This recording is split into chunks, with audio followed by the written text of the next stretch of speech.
Hi, good afternoon. ഭക്ഷണം കഴിച്ച എല്ലാവർക്കും ഉറക്കം വന്നുകൊണ്ടിരിക്കാൻ മനസ്സിലായി. ഞാൻ പെട്ടെന്ന് പറയാം.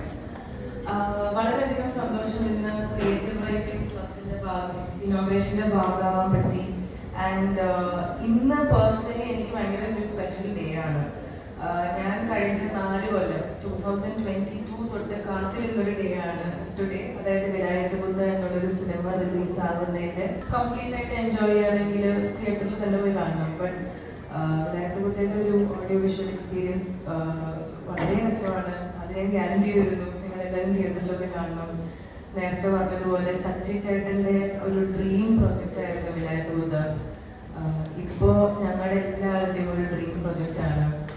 അപ്പോ ആ ഒരു ഡ്രീം പ്രൊജക്റ്റ് ആണ് നാളെ തിയേറ്റേഴ്സിലെത്തുന്നത്.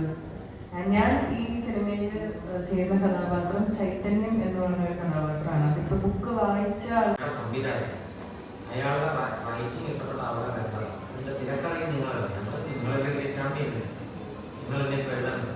ഞാനിവിടെ നിന്നിട്ടുള്ള എനിക്ക് ഒരു എഴുത്തുകാരന്റെ വേർഷനാണ് അത്തരത്തിലുള്ള റൈറ്റേഴ്സിനോട് അതിന്റെ ജീവിതത്തിലുള്ള അതിൻ്റെ അകത്തുള്ള പിന്നെ വലിയ യുദ്ധസാധ്യതകൾ, അത് വെച്ച് മാസം ഉണ്ടാക്കുക, അത് വെച്ച് യുദ്ധം ഉണ്ടാക്കുക എന്നുള്ളതിനകത്ത് അതിന്റെ അന്തർധാരയെ വർദ്ധിക്കുന്ന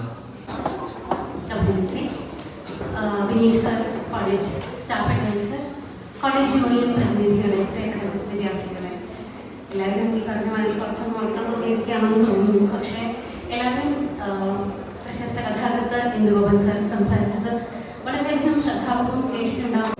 യുദ്ധം പരസ്പരം കൊല്ലാൻ ആഗ്രഹിക്കുകയാണെങ്കിൽ സ്നേഹത്തിന്റെ ഒരു അന്തർധാര എവിടെയെങ്കിലും തമ്മിൽ ഒരു കരുതൽ കിടക്കുന്നു. ആ കരുതലാണ് ഈ സിനിമയെ പിന്നെ 3 മണിക്കൂറുള്ള സിനിമയെ നമുക്ക് കാണാനായിട്ട് പറ്റുന്നത്.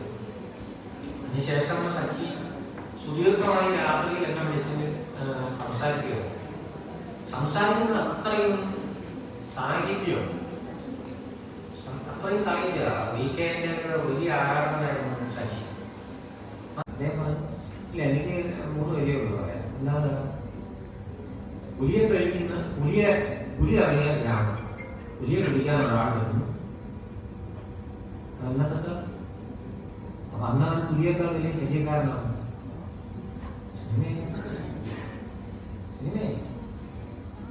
പിന്നെ നമ്മൾ ഈ കഥാപ്രകടനത്തിനുള്ള ശേഷിയാണ്, ഈ 3 വലിയ ശേഷിയാണ് യാത്ര ചെയ്യാനുള്ള. ആ കഥയ്ക്ക് സ്വതേ തോന്നുന്ന വാസനയാണ്.